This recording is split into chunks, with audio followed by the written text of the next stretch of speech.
Assalamualaikum warahmatullahi wabarakatuh. Sahabat ACD Kolut, kali ini kita akan belajar mengenal apa itu busuk buah pada kakao. Baik, mari kita dengarkan dan tonton video ini sampai akhir serta jangan lupa dukung channel ini agar terus berkembang dengan cara subscribe. Penyakit busuk buah kakao merupakan salah satu masalah utama dalam budidaya kakao karena merupakan faktor pembatas produksi. Penyakit ini menyerang bagian buah muda dan buah matang. Karena dapat mengakibatkan kerusakan buah lebih dari 50% dan pengendalian yang dilakukan belum sesuai harapan karena pengendaliannya secara parsial dan tidak menggunakan semua komponen pengendalian yang tersedia. Pengendalian penyakit busuk buah kakao akan memberikan hasil yang baik, jika dilakukan secara terpadu dengan menerapkan semua komponen yaitu 1. Penanaman varietas unggul. 2. Teknik budidaya. 3. Teknik pemangkasan yang benar. 4. Pengamatan penyakit secara kontinu. 5. Pengambilan dan pemusnahan buah. 6. Sanitasi kebun. 7. Penggunaan agen hayati dan fungisida nabati. 8. Penggunaan pestisida sintetik secara bijaksana. Gejala penyakit busuk buah. 1. Penyakit busuk buah kakao Phytophthora palmivora, diawali dengan munculnya bercak kecil pada buah, sekitar 2 hari setelah infeksi. Bercak berwarna coklat, kemudian berubah menjadi kehitaman dan meluas dengan cepat sampai seluruh buah tertutup. 2. Buah benar-benar menghitam sekitar 14 hari dan jaringan internal termasuk biji, membentuk mumi yang merupakan sumber utama infeksi busuk buah. 3. Miselium berwarna putih muncul pada permukaan buah yang terinfeksi dan menjadi lebih padat pada saat penyakit berkembang. Miselium akan menghasilkan sporangium yang di dalamnya terdapat banyak spora. 4. Spora dari sporangium melalui air hujan ke permukaan buah dan sporadis disebarkan oleh tetesan air hujan untuk menginfeksi bagian lain dari pohon kakao. 5. Penyakit busuk buah dapat menyerang berbagai umur buah sejak buah masih kecil sampai menjelang masak. Namun demikian, fase buah yang belum matang merupakan fase yang paling peka terhadap infeksi patogen. 6. Warna buah berbercak kehitaman, umumnya bagian buah yang busuk tampak hitam dan basah. Serangan dapat dimulai dari bagian ujung atau dekat tangkai buah. 7. Busuk pada buah dimulai dengan bercak kecil pada buah, kemudian bercak berkembang dengan cepat untuk jaringan internal dan seluruh permukaan buah. Bahkan bagian dalam buah termasuk biji, juga terserang, akhirnya buah menjadi hitam. 8.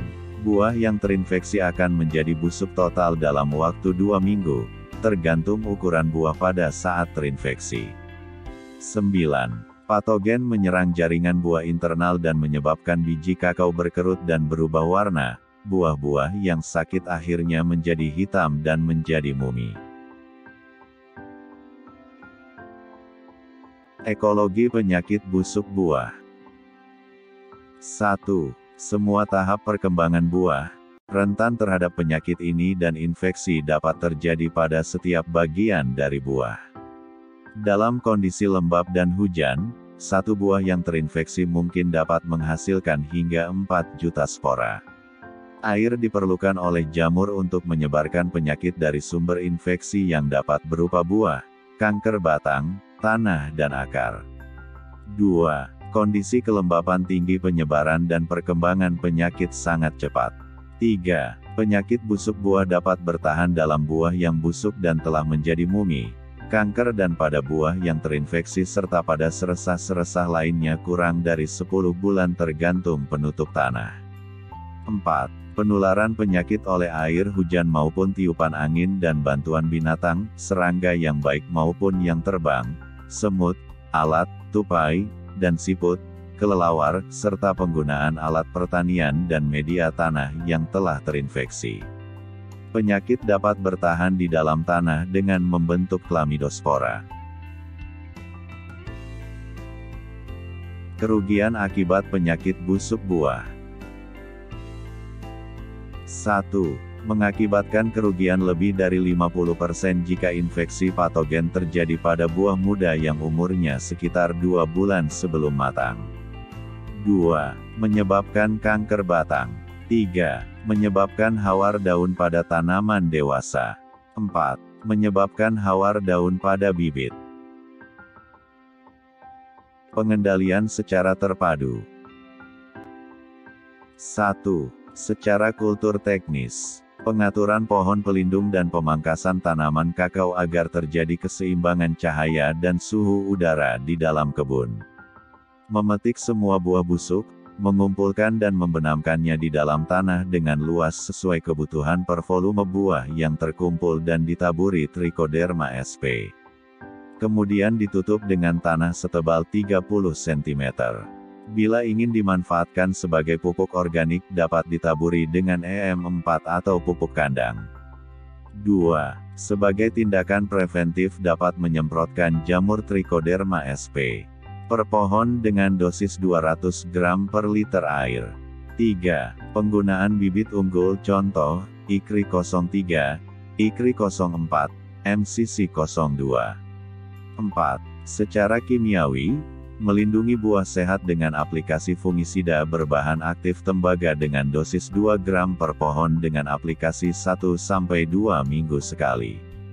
5. Penyakit ini juga dapat menyerang bibit dengan gejala serangan, daun-daun muda menimbulkan gejala seperti tersiram air panas, kemudian layu dan mati. Pengendaliannya dengan sanitasi yakni bibit terserang diambil dan bibit yang sehat dilindungi dengan aplikasi fungisida tembaga.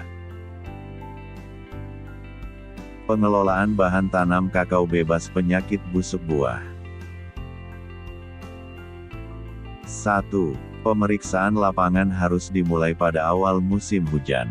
Setelah 2-3 hari turun hujan secara terus-menerus maka dilakukan pemeriksaan dan pembuangan infeksi primer pada semua buah dengan berbagai ukuran. Bahan tanam yang terinfeksi harus dibuang dengan hati-hati. Pengomposan merupakan metode yang efektif tetapi harus dilakukan dengan baik agar tidak menjadi sumber infeksi. Pembakaran buah-buah yang terinfeksi hanya dapat dilakukan sebagai tindakan terakhir karena selain bahan bakarnya yang cukup mahal, juga dapat merusak lingkungan. Panen sering pada buah-buah yang sudah masak dilakukan untuk mencegah kehilangan panen karena infeksi yang sangat ringan pun dapat menyebabkan penurunan mutu biji kakao. 2. Bibit harus ditanam sesuai anjuran untuk menjaga kelembaban udara. Kelembaban dapat dengan mudah perkembangan penyakit sporadis. 3. Pemangkasan dengan metode yang tepat pada tanaman kakao sangat penting untuk dilakukan, karena penggunaan metode kultur teknis efektif mengendalikan penyakit busuk buah jika dilakukan dengan tepat. 4. Pengendalian gulma harus dilakukan secara teratur, terutama di awal dan selama musim hujan untuk meningkatkan sirkulasi udara dan mengurangi kelembaban di kebun kakao.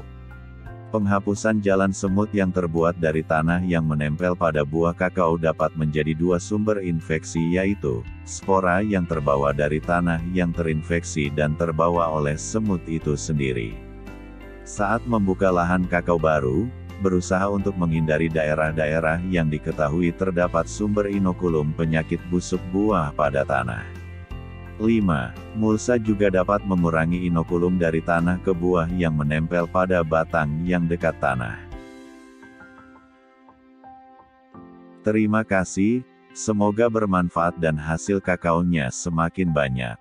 Salam dari kami ACD Kolut.